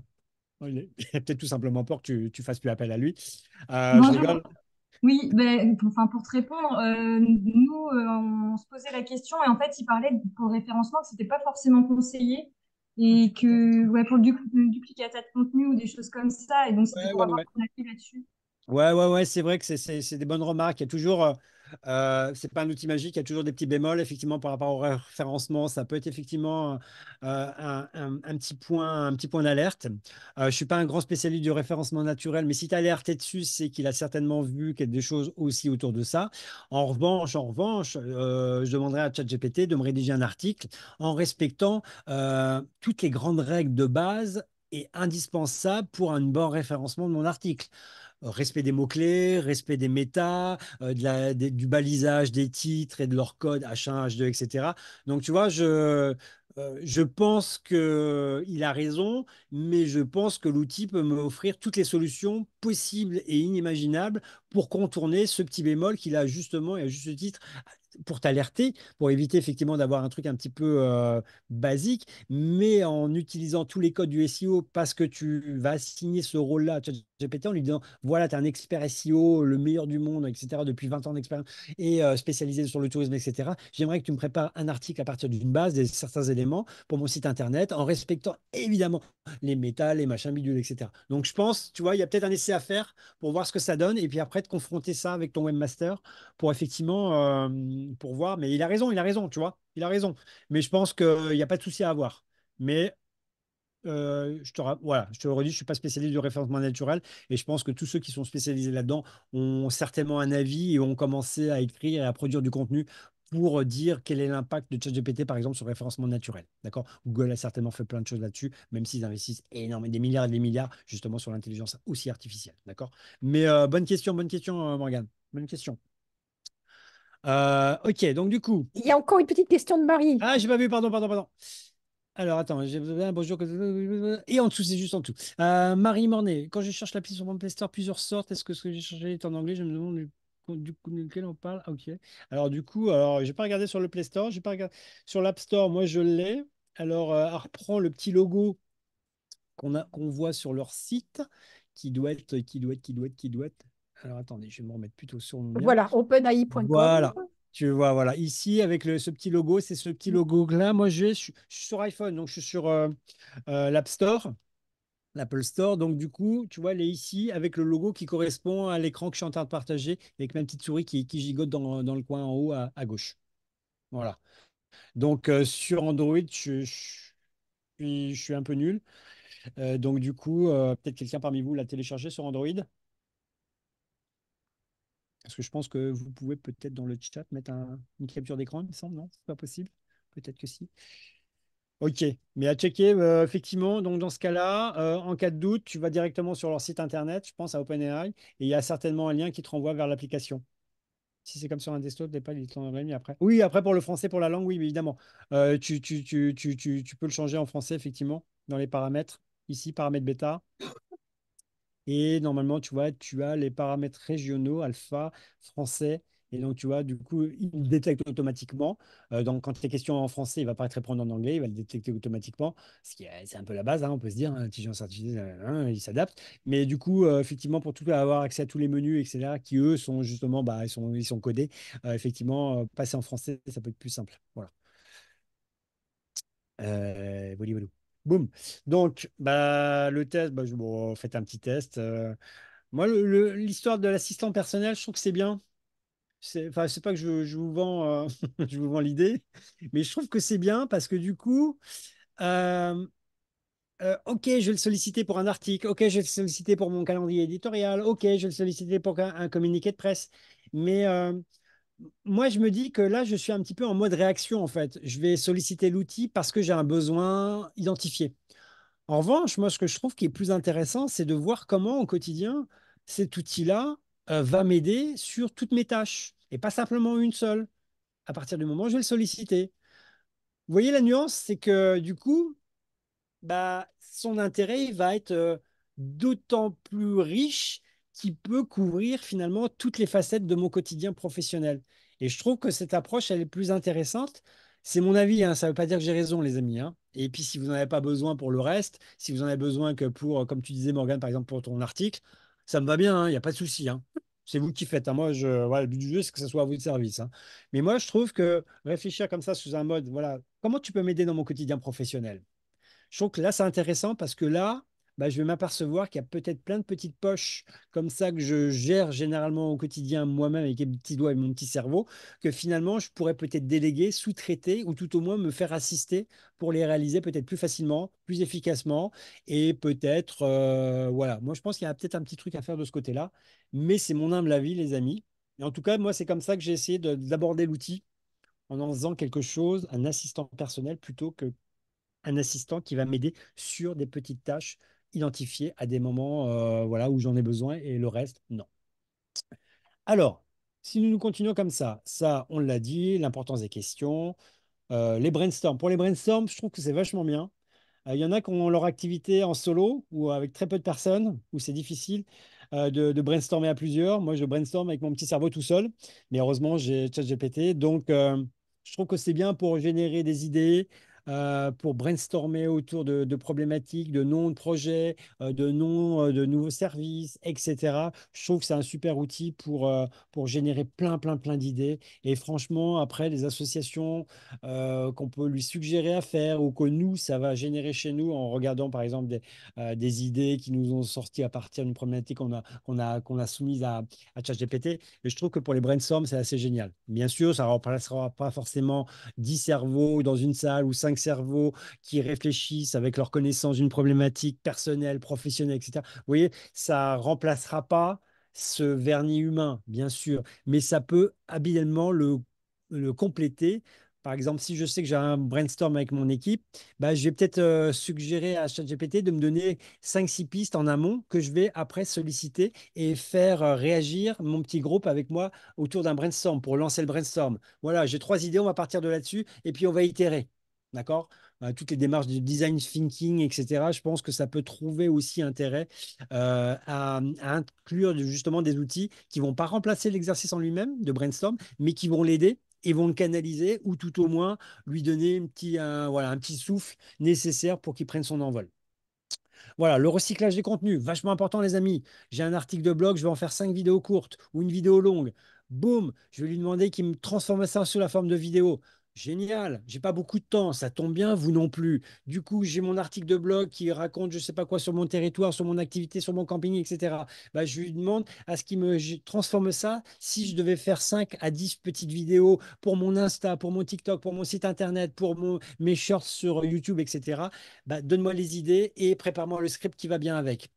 Le script, c'est simplement ce que je vais raconter dans la vidéo et toutes les captures, enfin les images qui vont être filmées pour raconter l'histoire qui va me suggérer. D'accord? Donc, je pars d'un contenu existant et je le transforme sous un autre format, en format court, qui vont aller sur mes réseaux sociaux derrière. Boum! Et moi, ça, je trouve trop génial, ça. Trop génial. Parce que du coup, ça m'évite. Vous voyez votre vidéo que vous avez payée cher sur YouTube et qui traîne depuis des années dessus, sur votre territoire, sur votre activité, etc. Bah, moi, je lui donne une deuxième vie comme ça. C'est le deuxième sujet, hein, j'ai anticipé un peu anticipé. Bah, je vais lui demander qu'à partir d'une grande vidéo, m'en suggère plusieurs ou sur des petites vidéos plus courtes. Ça peut être un truc. Et vous allez voir qu'il y a d'autres outils, pas de ChatGPT, d'autres outils qui vont permettre de le faire. Je vais vous montrer ça vite fait après. Mais après, voilà, j'ai une vidéo de 10 minutes sur mon sujet. Bah, je veux que tu me la transformes et tu transformes le format. J'ai ma vidéo, bah, transforme-la moi sous la forme d'un guide d'emploi, d'un guide par exemple, d'un plan d'action ou de 5 tweets ou de 3 posts LinkedIn ou d'un reel, etc., etc. Ou 4 idées de carrousel, etc. Donc, à partir d'un contenu, changer de format pour alimenter mes réseaux sociaux, ma communication sous un autre format, en print, en digital, que sais-je. D'accord? Donc, ça, c'est créatif, je trouve, parce que du coup, on est toujours un petit peu en mode mono-format et mono-sujet. Bah là, on a la possibilité de faire du transversal, c'est-à-dire qu'à partir d'une histoire, on va pouvoir la recycler en différentes d'autres histoires, mais aussi en différents autres formats. Et ça, je trouve que c'est quand même génial, ça fait gagner un temps de malade. J'aime bien l'idée. Et le formatting, c'est le format finalement, la façon dont vous demandez la requête à ce qu'elle soit présentée à la fin. D'accord? Les 10 bonnes pratiques, le plan d'action, le calendrier éditorial, le contenu pour 10 slides qui me serviront de PowerPoint pour faire ma présentation de bilan de ma saison touristique auprès de mes élus ou auprès de ma hiérarchie, etc., etc. D'accord? Donc, on dit tout ça et derrière, ChatGPT va pouvoir adapter tout ça. SEO, bon, on en parlait avec Morgane avec l'article, effectivement, j'en ai parlé là, mais effectivement, bien checké par rapport à des vrais spécialistes de SEO, ce que je ne suis pas. Mais apparemment, de ce que j'ai vu, ça comprend très très bien et ça fait très très bien le taf. Mais à checker quand même, je ne suis pas le spécialiste du truc. Email, newsletter, trop facile. Pour vos emails, un email que vous recevez d'un client mécontent, parce que ça arrive de temps en temps, rarement chez vous, je le sais, mais ça peut arriver. Donc, bah, je ne sais pas comment lui répondre, soit sur les réseaux sociaux, soit par mail. Bah, je reformule, je lui demande à ce que ChatGPT à ce qu'il me propose une, une réponse avec pleine de tact, voilà, de professionnalisme et peut-être avec une action corrective de ma part et peut-être une question à poser à mon client. D'accord? Donc, ça va m'aider aussi dans mon service client, ça va m'aider dans mes FAQ pour mon site, pour mes réseaux, etc. Donc, voilà, ça, c'est concret, c'est facile et ça va me permettre d'éviter de répondre parfois sous le coup de l'émotion. Donc, avant l'émotion, bah, il y a ChatGPT entre les deux. Vous, l'émotion, ChatGPT. Comme ça, derrière, il y a ce petit filtre qui va me sortir un joli email ou une belle réponse pour mes réseaux sociaux à quelqu'un qui dit que c'est pas bien ce que je fais, alors que peut-être c'était très très bien, mais qu'il n'a pas bien compris, ou alors j'ai fait une petite erreur, et puis il faut la reconnaître, et puis voilà. D'accord? Donc voilà, ça c'est possible. Donc voilà, on l'a fait en rapido, ça, hein, mais on se garde un petit peu de temps quand même pour voir d'autres IA. On en a lissé tout à l'heure en intro. Canva, alors j'ai mis plein de A parce que Canva, quoi, Canva. Donc incroyable, Canva. Du classique, du traditionnel avec Canva. Vous utilisez tous Canva, j'imagine. Il n'y a pas de souci. Mais effectivement, Canva a été vitaminé depuis octobre de l'année d'avant avec une bonne petite couche, une bonne tartine d'intelligence artificielle qui commence à être intéressante et qu'on peut retrouver assez facilement sur le site et ou dans l'appli mobile, hein. Vous allez sur la page d'accueil, vous cliquez sur appli et vous cliquez sur avec IA et vous allez voir toute l'intégralité de toutes les petites briques d'IA qui sont accessibles dans Canva. Alors, toutes ces briques, à part quelques-unes qu'on va voir très rapidement juste après, sont en fait des services déjà existants. D'accord? Et il y a une version Canvaisée accessible à l'intérieur de Canva, mais grosso modo, toutes ces applications qui sont encapsulées dans les applications IA de Canva, en fait, c'est des vrais sites, des vrais services qui ont simplement proposé une version pour Canva, d'accord? Donc, ce qui veut dire qu'on n'est pas obligé de passer par Canva pour utiliser ces outils si vous les trouvez vachement bien. Mais Canva étant un outil un petit peu un couteau suisse, voilà, universel, c'est vrai que les avoir au cœur d'un outil qu'on utilise peut-être au quotidien, bah, ça simplifie la vie, hein. Mais sinon, Canva, dans la version payante, voilà, pour certaines des fonctions, dont il existe aussi des versions gratuites, voilà, on a la possibilité effectivement d'avoir du détourage automatique, d'enlever des éléments sur une photo, de pouvoir détacher certains éléments sur une photo, de pouvoir taper du texte pour générer des photos automatiquement, de taper du texte pour générer des vidéos automatiquement. C'est un petit peu plus long, les résultats ne sont pas encore top, mais entre maintenant, sur les tests que j'ai fait récemment et les tests que j'avais fait il y a un an, il y a un sacré gap déjà qui a été, il y a un sacré chemin qui a été parcouru, hein. Les photos, comme disait Grégoire à juste titre au début, des fois sur les mains, les visages, c'est un peu encore la foire aux horreurs, hein, on va pas se le cacher. Mais franchement, ça commence à aller vraiment de mieux en mieux. Ce qui veut dire que dans 6 mois, ça sera encore mieux. Et ça veut dire que dans 2 ans, ça sera peut-être tellement génial que bah, il y a beaucoup de photos bah, qu'on n'aura peut-être pas forcément besoin de produire, qu'on aura simplement forcément. euh, L'art, finalement, ça sera simplement de bien les prompter, de trouver la bonne formulation pour avoir le bon visuel qu'on souhaite.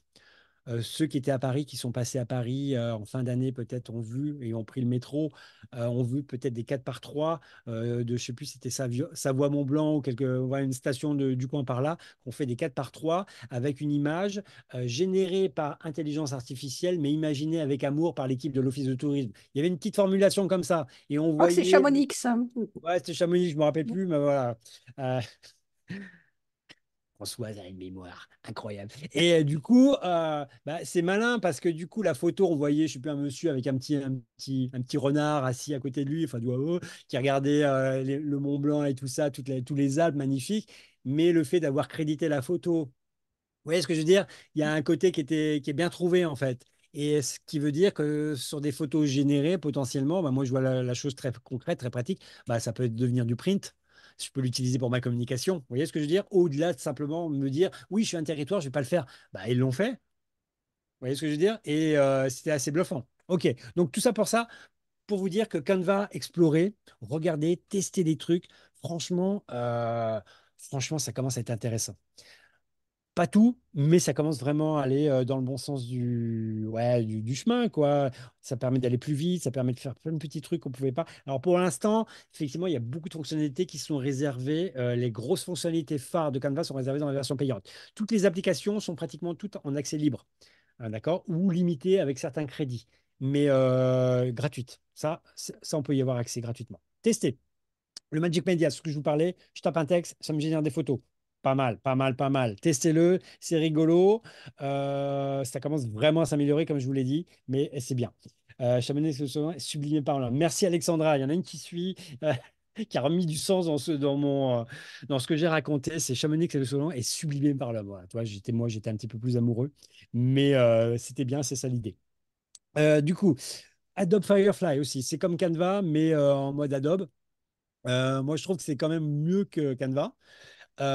Mais si je passe 80% de mon temps sur Canva, si je peux le faire, mais même un petit peu moins bien qu'Adobe Firefly, bah, du coup, je reste sur Canva, ça m'évite d'avoir 50 outils à utiliser. D'accord? Mais Canva a aussi, Adobe a aussi ça. Et donc, du coup, il va y avoir cette couche d'intelligence artificielle pour ceux qui ont l'argent et qui ont passé du temps à apprivoiser la suite Adobe, le Photoshop, l'Illustrator, etc. Maintenant, bah, pour ceux qui l'utilisent, vous avez vu que vous avez de l'intelligence artificielle qui vient se greffer sur tous ces outils phares de la suite Adobe. Et on a la possibilité pour nous, humbles mortels qui utilisons Canva et gratuit pour la plupart du temps, d'utiliser Adobe Firefly parce qu'il y a des choses assez sympas derrière. Grosso modo, c'est à peu près les mêmes fonctionnalités qu'on va retrouver dans Canva, mais c'est gratos ici. D'accord? Voilà. Alors, un petit outil vitaminé à 3000% avec l'intelligence artificielle que vous connaissez certainement pas, qui s'appelle Descript. Descript.com. Et Descript.com, je vais vous montrer vite fait à quoi ça sert. Enfin, très rapidement, parce qu'on n'a plus beaucoup de temps, mais je vais vous le montrer parce que c'est juste bluffant, bluffant. Et puis moi, comme j'aime bien les outils bluffants, bluffants, et surtout des outils bluffants, mais qui me permettent de gagner un temps de malade, ça, c'est un outil qui me permet de gagner un temps de malade et qui permet de faire des choses incroyable qui me prenait beaucoup de temps avant, c'est-à-dire du montage vidéo. Le montage vidéo, pour ceux qui m'ont eu dans des formations, vous savez que CapCut, machin, bidule, etc. D'accord? Pour faire le montage vidéo. Euh, Là, avec cet outil-là, avec, comment ça s'appelle? Des scripts, notamment par exemple sur des vidéos où il y a par exemple un prestataire qui parle, vous avez fait un petit micro-trottoir sur la saison, etc., etc., où il y a quelqu'un qui parle, je prends cette vidéo, voilà, brute de pomme, je vais la mettre dedans, et automatiquement, ça va déjà me transcrire tout ce qui se dit dans la vidéo, pardon, et derrière, mon montage, ça va être simplement de couper des mots dans un traitement de texte. Alors, démonstration. Non, je pense pas parce que c'est vraiment une période où on a besoin. Voilà, donc ça, la petite demoiselle, c'est sympa ce qu'elle dit, mais j'en veux pas. Donc du coup, je vais simplement sélectionner le petit morceau, je vais l'enlever, Et Je après, tu pense que enchaînes. tous les enfants, ils ont. Et voilà. D'accord? Donc, j'ai coupé la vidéo en partant du texte. Donc, moi, quand j'ai vu ça, je dis, ouf, voilà un outil qui est malin. Voilà un outil qui est bien. Voilà un outil qui va me faire gagner du temps. Ça marche évidemment si vous faites des vidéos et si vous donnez la parole ou si vous-même vous parlez. D'accord? Si vous dites une phrase de temps en temps, ça ne sert pas à grand-chose. Mais vous avez une version gratuite, hein. Tous les outils que je vous propose, c'est toujours des outils gratuits, hein. Pour ceux qui me connaissent, vous me connaissez. Donc, très, très low cost le garçon, mais voilà, il y a une version bien évidemment payante, mais déjà on teste avec le gratuit pour voir ce que ça peut donner. Pour ceux qui ont des podcasts, je pense peut-être à des territoires, des OT, etc., qui ont des velléités un petit peu audio, etc., je m'enregistre, je mets tout ça là-dedans, et donc mon montage derrière, c'est juste que du bonheur, comme dit l'autre. J'ai plus qu'à couper les mots, et derrière, ça va couper ma bande son, comme je viens de le faire ici en coupant la bande vidéo. OK? Donc, Descript, ça fait partie de mes petits chouchous. Je valide. Descript, je vous le mets là, et voilà, descript.com, comme ça vous l'aurez dedans. Alors, dans les autres outils que j'aime et qui sont... alors, DeepL, vous le connaissez, par rapport à tout ce qui est traduction. Je sais pas, il y en a peut-être qui l'ont déjà utilisé. C'est de l'intelligence artificielle très forte. Ça s'améliore. C'est vraiment assez bluffant comme outil. Donc, traduction français, toutes les langues. Il y a un paquet de langues. Moi, je l'ai beaucoup utilisé, notamment pour mon truc avec le Japon. Je tapais en français, ça me traduisait en japonais, et après je donnais ça à quelqu'un de japonais qui relisait et qui rigolait ou qui me disait c'est pas mal, et qui corrigeait un petit peu après derrière, d'accord? Bon, voilà. Mais grosso modo, c'est pas mal. ChatGPT fait aussi la traduction, hein. Je sais plus qui c'est qui disait tout à l'heure, c'était Virginie ou je sais plus qui dans le chat, mais effectivement pour la reformulation déjà, et aussi pour du texte ou pour rendre un peu plus formel un mail, par exemple en anglais, avec des partenaires, etc., ou des clients, etc. Donc, effectivement, on n'a pas tous la maîtrise de la langue de Shakespeare. Bah, c'est pas grave, ChatGPT est là. Et au moins pour des communications écrites, bah, disons qu'on passe pas trop pour des Français, j'allais dire, presque. Voilà. On peut se débrouiller avec des langues, même des langues un peu exotiques. Et puis, c'est toujours sympa. Les gens, ils aiment bien quand on utilise des langues, voilà. Alors, ça, j'aime bien, c'est bien. Adobe Podcast, c'est un petit outil qui va me permettre d'améliorer le son qui est assez bluffant, notamment si je fais de l'enregistrement audio. Donc, ça va m'améliorer le son. Donc là, c'est pareil, ça va tout nettoyer, ça va faire un son super bien, ce qui veut dire que je peux prendre mon son avec mon smartphone dans un environnement un peu sonore. Ça, derrière, ça va tout m'atténuer et ça va faire un joli son. D'accord? Donc, je vous donne un petit peu ces outils-là. Ça, sounddraw.io, je crois qu'il est disponible à checker dans Canva, dans les applications. IA parce qu'ils enrichissent en permanence le catalogue de toutes ces petites applications. Ça fait quoi? Je l'ai testé, c'est pas mal du tout, ça vous fait de la musique, ça vous génère de la musique. OK? Parce que souvent, vous voulez mettre une petite musique sur une vidéo ou sur un diaporama, etc. Un petit truc qui tourne avec vos photos, etc. Bon, après, sur Insta, TikTok, tout ça, généralement, il y a un bon catalogue de musique. OK, il n'y a pas de souci. Mais parfois, bah, ma vidéo, je vais peut-être me la mettre ailleurs et je n'ai pas forcément accès aux mêmes musiques que je vais utiliser sur l'une ou l'autre de ces plateformes-là. D'accord? Donc, pourquoi pas se créer sa petite musique sympa, je vais lui donner un genre, un style normal, rapide, machin, etc. Et derrière, ça va me faire un petit fond musical. Alors j'ai testé, il y a des trucs assez sympas, et même des trucs très sympas en fait, hein. Et c'est pas de la musique d'ascenseur, hein. Vous voyez les pauvres MP3 qu'on peut télécharger gratuitement là, on a l'impression avec le ukulélé, j'en peux plus. Mais là, on a quand même des trucs assez sympas, ok? Donc testez ça, même si le son a été capturé par le micro du tel. Yes, Grégoire, yes, j'ai fait le test. Il y a un autre outil aussi qui permet de faire ça.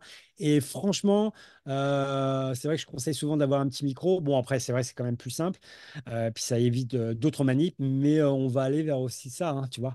Le micro, franchement, si tu as des outils qui te nettoient le son, même si tu l'as pris avec une tempête Force 5, tu vois, etc., avec de la houle, tu sais, sur la Mayenne quand tu es sur tes bateaux, là, etc. Bah, si tu arrives à avoir le son sans le vent derrière, et ces petits outils vont tout nettoyer. Alors, pas tout, mais franchement, c'est très bon. Oui, Émilie, musique libre de droit, c'est pour ça que j'en parle, hein. S'il faut payer, voilà. Il y a des musiques libres de droit. Alors, il faut bien checker quand même le truc, parce qu'ils ont une offre payante. Donc, à checker par rapport, tu vois, voilà. Il y a toujours des petits astérix, mais vous pouvez le tester gratuit et faire des petits tests. Ça, c'est ce que je vous ai parlé tout à l'heure. Opus Clip, Clip AI, Vidéo AI. J'ai ma grande vidéo YouTube que j'ai fait faire par une agence qui m'a coûté un rein et la moitié d'un autre, que j'ai posté sur mon compte, à ma chaîne YouTube où il n'y a personne que j'ai créé simplement pour héberger ma vidéo. Donc, toute coïncidence avec des personnes ayant existé ou ayant vécu cette situation est bien évidemment une totale coïncidence, mais ça peut arriver. Donc, cette vidéo qui traîne, qui ne sert à pas à grand-chose, bah, je peux lui en donner une seconde vie. Je la mets dans ces outils-là, ça marche et c'est assez bluffant, hein. Et puis derrière, automatiquement, par l'intelligence artificielle, ça va aller repérer des moments clés de ma vidéo pour en faire des petites vidéos. Vous le savez, on est sur l'ère de la vidéo courte. Donc, du coup, à partir d'un format long, si je peux générer 4 vidéos courtes, bah, c'est 4 fois de l'audience, c'est 4 fois du visionnage, c'est 4 fois de l'interaction que je vais proposer à ma communauté et plus à partir d'un contenu qui végétait, qui était un peu oublié, etc. Je leur donne un petit coup de jeune. Derrière, j'ai des formats courts qui sont plébiscités aujourd'hui sur toutes les communautés, quels que soient les réseaux sur lesquels on les met. Et derrière, bah, ça va être de l'audience gratuite. Ça va être de l'audience, une nouvelle visibilité. Enfin, voilà, il y a que du bonheur. Donc, derrière, ça me le génère automatiquement. Après, il faut checker un petit peu parce que des fois, il génère des trucs un petit peu bizarres. Mais dans 95%, dans tous les tests que j'ai effectués, effectivement, les moments choisis de la vidéo étaient bien choisis. J'ai ma vidéo qui fait un peu le point sur le patrimoine patrimonial, le patrimoine de mon territoire, sur le côté nature. Bah, il va bien voir que d'un côté, il y a des musées, il y a des belles églises, il y a des beaux machins, et de l'autre, il y a des belles rivières, il y a des beaux arbres, il y a des beaux parcs, il y a des belles fleurs, etc. D'accord? Il a bien dissocié et il m'a fait 2 petites vidéos vraiment bien thématiques, adaptées par rapport à un contenu plus long. Donc ça, c'est plutôt vachement intéressant. Euh, Qu'est-ce que j'ai d'autre? CapCut, les amis, j'en parlais tout à l'heure. Bah, CapCut aussi, bah, ils ont mis plein de trucs de fonctionnalités, comment dire, d'intelligence artificielle, avec des petites fonctionnalités qui existent déjà de base, mais et avec des fonctionnalités qui sont vraiment brandées intelligence artificielle. Ils le font aussi d'un point de vue commercial parce qu'ils veulent nous inciter à passer dans la version payante à 20 € par mois. Donc 20 € plus 20 € plus 20 €, ça commence à faire beaucoup. Mais c'est toujours pareil, si vous faites 50 vidéos par mois, au moins sur l'année, bah, ça vaut peut-être le coup d'investir sur des outils qui vont vous aider non seulement à avoir des belles vidéos avec des retouches automatiques de la qualité de la colorimétrie, par exemple des rushs que vous avez fait, mais aussi avec des possibilités, et on va aussi vers ça, de générer à la fois de la vidéo à partir d'un texte, ce que va pouvoir proposer CapCut, mais également de faire du montage automatisé. C'est-à-dire que voilà, je mets mes rushs. Et automatiquement, il va comprendre l'histoire et il va me faire le montage automatique. OK? Donc, on en est un petit peu encore au balbutiement de ce truc-là, mais CapCut, qui est quand même un petit peu un outil tellement utilisé, tellement simple, tellement gratuit, qui marche partout, qui est tellement génial, que bah, du coup, la vitamine IA, moi, je suis super curieux, je suis super impatient de la voir, parce que derrière, d'un point de vue pour la vidéo, qui est le format quand même star aujourd'hui sur les réseaux sociaux et dans n'importe quelle communication, bah, si ça peut me donner un petit coup de boost, boum, ça va être génial. Alors, quoi d'autre? Voilà, bah c'est tout. Ah bah voilà, j'ai tout dit. Il est quelle heure? 12h21, mais quel timing incroyable, les amis. J'aurais voulu faire exprès, j'aurais pas réussi.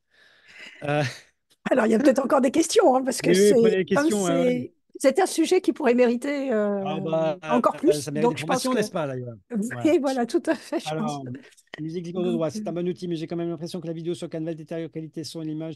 Oui, oui, oui, Lucie, oui, oui. T'as raison, c'est pas encore hyper optimal. Après, tu sais, c'est sous ces outils, tu vois, Canva, comme Canva fait un peu tout finalement. Tu vois ce que je veux dire?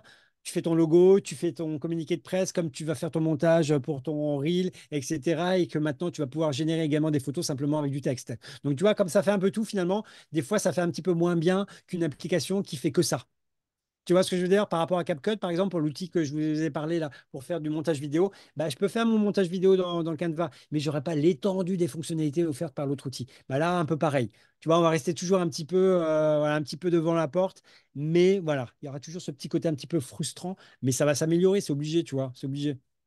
Euh, Brigitte, bravo pour cette présentation. Bah, écoutez, merci, merci. En tout cas, si ça vous a donné envie alors, de. j'en profite, je vous ai Ouais. envoyé le petit lien vers le Un questionnaire. questionnaire, ouais, ouais, Comme faites-le. ça, vous pouvez tout de suite remplir votre questionnaire sur le contenu du webinaire, puisque on essaye donc à chaque fois de faire des webinaires de qualité dans le cadre du programme. Voilà, c'est Voilà. bien. Merci François, parce que ouais, donner ça. Puis après, c'est un format court, le webinaire. Voilà, en 1 heure et demie, on ne peut pas aborder C'est ça. pas une formation, hein. C'est pas une C'est pas une formation, formation. Voilà, l'idée, voilà, j'espère c'est que je une vous ai première donné. approche. Voilà, une Voilà, je première vous ai donné vision. envie d'aller tester pour ceux qui ne l'avaient pas testé, de le re-challenger pour ceux qui l'avaient déjà testé. Et cette fois, en introduisant voilà, la petite méthode que je vous ai listée, il y en a plein d'autres méthodes. Vous cherchez, il y en a plein d'autres qui ont inventé plein de méthodes. Mais elle est pleine de bon sens. Voilà.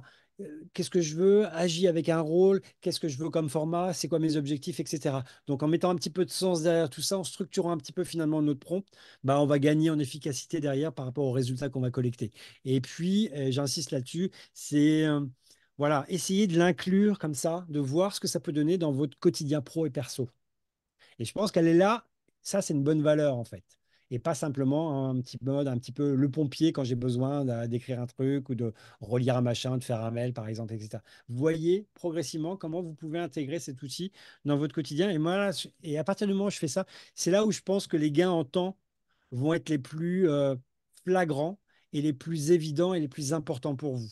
Parce que gagner 1 heure, une fois de temps en temps sur ma newsletter, ok, ça va. Mais si je gagne 1 heure sur ma newsletter, plus j'ai gagné, allez, je sais pas, une demi-journée sur la préparation de tous mes FAQ pour mon site internet, ou préparer 50 réponses types à des avis clients en ayant imaginé, en passant 1 heure avec ChatGPT, en imaginant plein de scénarios que je connais déjà, mais que j'ai formulés et qui m'a apporté des réponses sympas, drôles, construites, argumentées, etc., pour répondre à des cas de figure qui peuvent se produire. Bah, vous voyez ce que je veux dire? J'en mets deux, trois en réponse automatique sur ma page Facebook quand les questions tombent sur certaines thématiques. Bah, du coup, je vais gagner du temps là. Et là, ça, plus ça, plus ça, plus ça, au final, je gagne du temps vraiment conséquent. Voilà, c'est tout ce que je vous J'ai dis. vu qu'il y avait encore des tas de petites questions, mais Ouais, c'est ça vrai. ne s'arrêterait plus. Bon, c'est pas grave, c'est grave, il y en aura d'autres, hein. Par Comment être exemple, sûr que le texte créé n'est pas le même pour tous? Exemple, la Saint-Valentin sur Instagram. faites le test, vous allez voir que bah non, ça ne sera pas le même truc. Ce sera pas le même truc.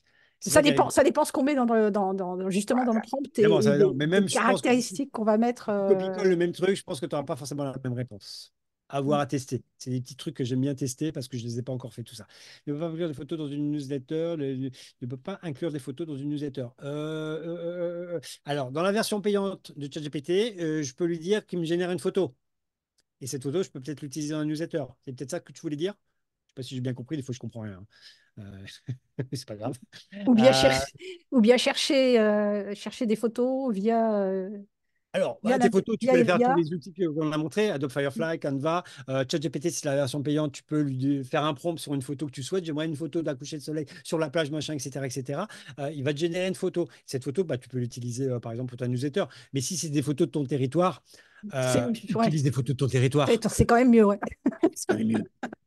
Voilà, toutes les photos générées de façon, comment dire, euh, par l'intelligence artificielle. Regardez, j'y pense pour ceux qui sont curieux, allez regarder le compte Leland sur Instagram. À Noël, ils ont fait un truc comme ça, ils ont fait un carrousel avec le Père Noël, en imaginant que le Père Noël, il débarquait dans les Landes.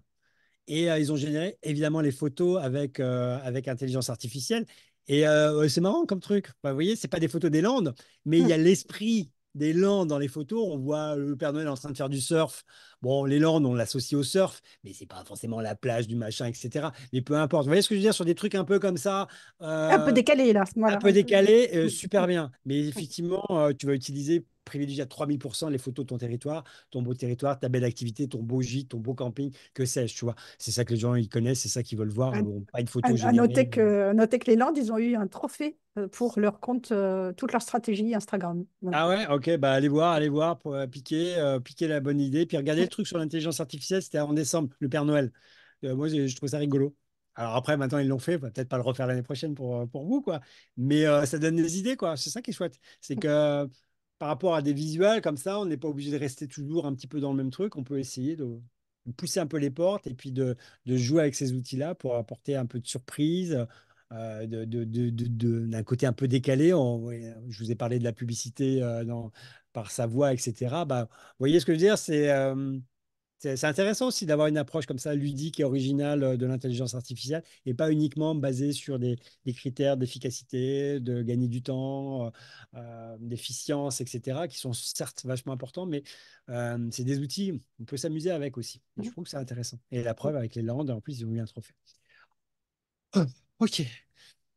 Voilà, les amis. Bah, un grand merci à vous, en tout cas. Merci pour vos questions qui étaient vachement intéressantes, qui m'ont permis de pouvoir répondre très rapidement parce qu'on n'avait pas beaucoup de temps. Et puis, bah, écoutez, je vous souhaite une belle journée. Et puis, pour ceux que je retrouverai bientôt dans une formation, ça va être sympa. On en parlera encore, j'imagine. J'ai compris. Voilà, merci d'y avoir pensé, Lisa. Moi, dès qu'il y a plus de trois trucs, ça y est, je suis perdu. Mais heureusement, il y a ChatGPT maintenant, comme ça, j'ai pu m'en rappeler. Ok, donc du coup, la suite, les amis. Alors, déjà, petite séquence, dites-moi.